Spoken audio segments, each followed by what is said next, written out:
I've been marinating with this album, baking, for approximately a week. And after spending about 312 minutes with Beyonce's voice in my ears, I'm ready to chat.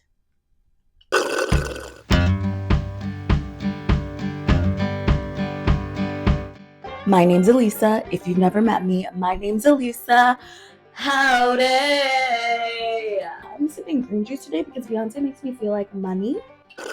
Beyoncé, Giselle, Knowles-Cowboy-Carter, you have left me speechless.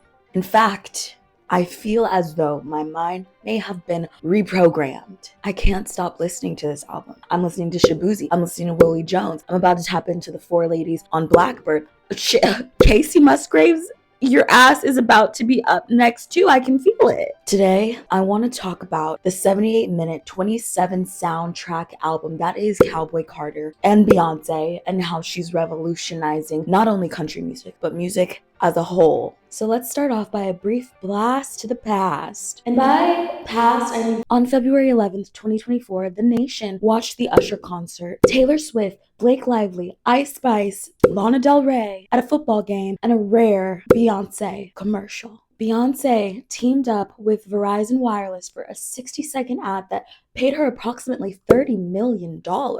And not only were we shocked to see her have a Super Bowl commercial, she shocked us with 2 country singles in the middle of the ruckus. As someone who's taken an interest into strategy, holy mother...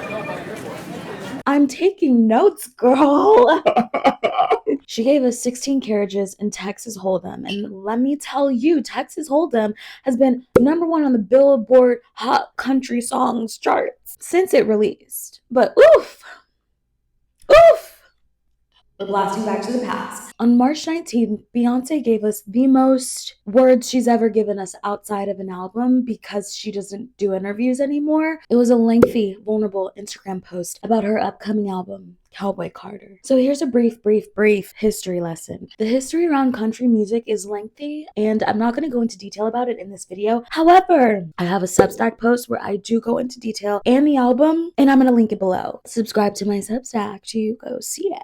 But I will say, back in 2016, Daddy Lessons was released, and that was her first public tapping into of country music. She submitted the single Daddy Lessons to have a Grammy nomination. She was rejected, and she also talks about in the Instagram post how she was in some country spaces feeling very unwelcome. So she said, heard, bitch, sending her on a 5-year journey to create Cowboy Carter.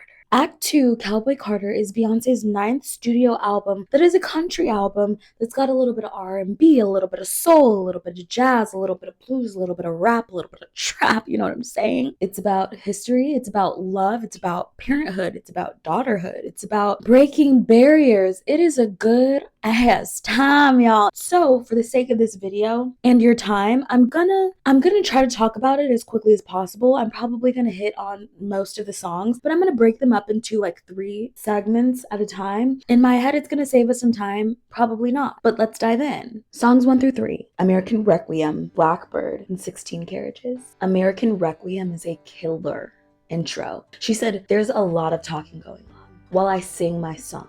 Shut the f up." She said, then the rejection came, said I wasn't country enough. I'm assuming she's referring to the 2016 Grammy nomination proposal that they rejected. And here's what I took away. Even Beyonce gets rejected. She said, you're never gonna have to stop building up that resilience bone. And as long as you do, you will come out on top.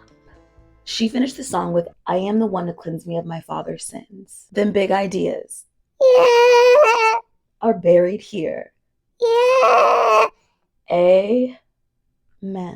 Blackbird by Beyonce, Tanner Adele, Brittany Spencer, Raina Roberts, and Tierra Kennedy. This is Beyonce's rendition of Blackbird by the Beatles. This song was written in the 60s in response to the Little Rock Nine, a really big step in ending segregation. There was obviously a lot of pushback about it. Paul McCartney basically wrote this song for them to stay strong. She added 4 Black women who are in country music. There's a lot of pushback in the country space. This is still something that's happening in its own way. Girl, not me about to tear up. That shit is beautiful. 16 Carriages, the first time I ever heard this song, it made me cry. She's talking about the come up, and then she's talking about when she came up. The feelings that she had aren't even that different. Like, in a way, like, yeah, she got the things that she was working toward, but she still feels like that anxiety or whatever it is. It's not a positive feeling. Songs 4 through 6. Protector, My Rose, Smoke Hour, Willa Nelson. So Protector is about her being a mommy. There's a lyric that she says, even though I know someday you're gonna shine on your own, I'll be your projector.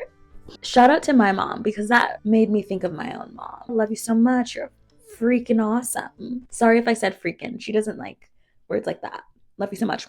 Smoke Hour. I want to talk about this one. If you close your eyes, you can see somebody in the deep, deep south, middle of the summer, middle of the day, flipping through the channels at a gas station. You hear the somebody's about to spark up, and you know it's Beyonce. You know that girl be high. And that just, to me, gives the album more of a visual type of feel. It's like unlocking another sense. Songs 7 through 9. Texas Hold'em, Bodyguard, Dolly P. Texas Hold'em to me is just a funky little two-step joint. Also, it's charting number 1, period. It has that very traditional country feel, but I feel like the last 30 seconds is when she kind of like changes the trajectory. We get a little bit more of a different genre that just like appeals to like me.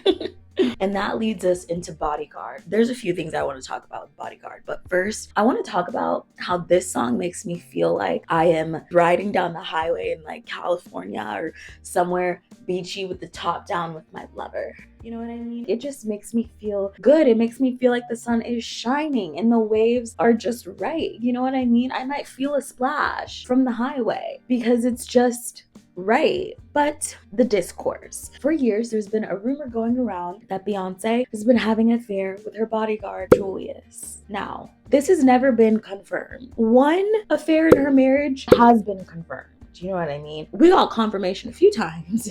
And one thing about Beyonce, she's very silent, as we know, strategic, and she's a little bit of a troll. So maybe she's just trolling. There's a lyric where she says, honey, honey, I could be your bodyguard. That could mean anything. She said in Protector, I can be your protector. You know what I mean? So that could mean many things. This is obviously not about a child. This is about a lover. But she also says, would you let me ride shotgun?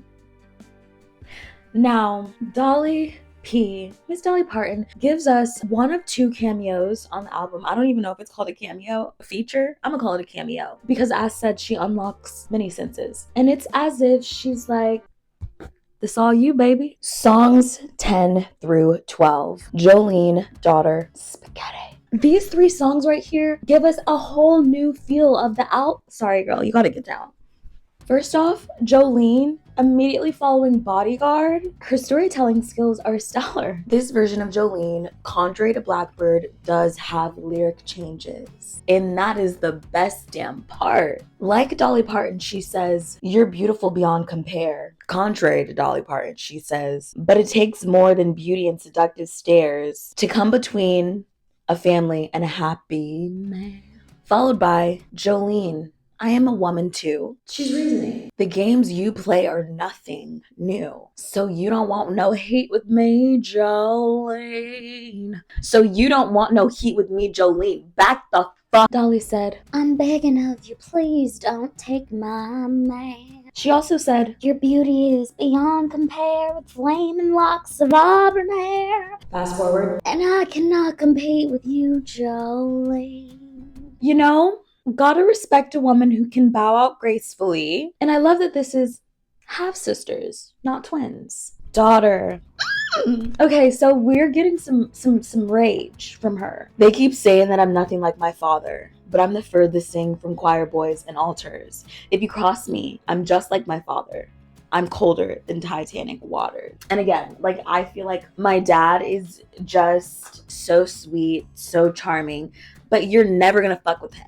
You know what I mean? I feel like his DNA poured into me in that way. Like, she was just preaching. But then where Beyonce gets a little bit darker, she says, help me, Lord, from these fantasies in my head. They ain't never been safe ones. Jolene, you better watch your fucking back.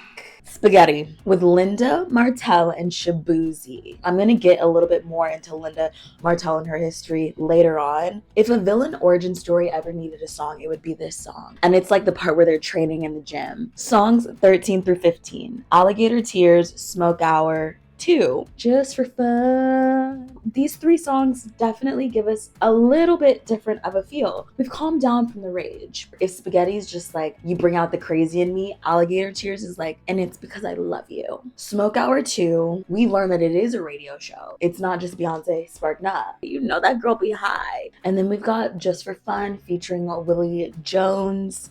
Put Him On Girl. Songs 16 through 18. 2 Most Wanted, Levi Jeans, Flamenco. 2 Most Wanted. I never in my life ever envisioned a Miley Cyrus Beyoncé collab. This song is so good. They harmonize so well. This song is beautiful, and this was truly a collab I didn't even know that I needed. Levi's Jeans, it's cute, it's fun, it's got posties. I'm actually wearing some Levi. Feel free to sponsor me, Levi's. Songs 20 through 22. Linda Martell Show, Yaya, oh, Louisiana. So Linda Martell was the first Black woman to successfully build a commercialized career in country music. She was the first Black woman to play the Grand Ole Opry. She's introducing Yaya, and I think it's cool that she is doing this because she adds a different feel to country. She's got that seasoning, you know what I mean? I especially like that she broke this song down by saying, this is particularly a tune that stretches across a range of genres, and this is what makes it a unique listening experience. She really broke it down for the amateurs. And getting into Yaya, it stretches across genres.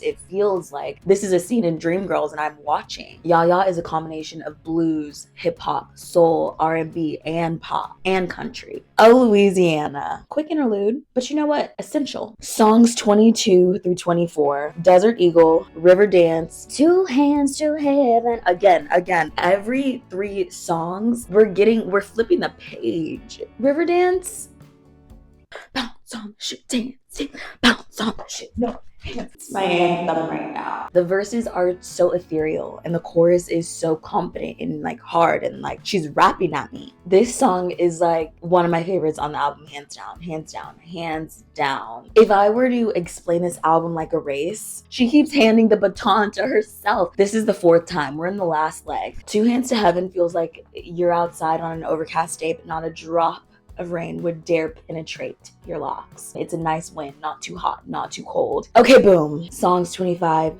through 27. Tyrant, Sweet Honey Buckin', Amen. She's a tyrant every time I ride it.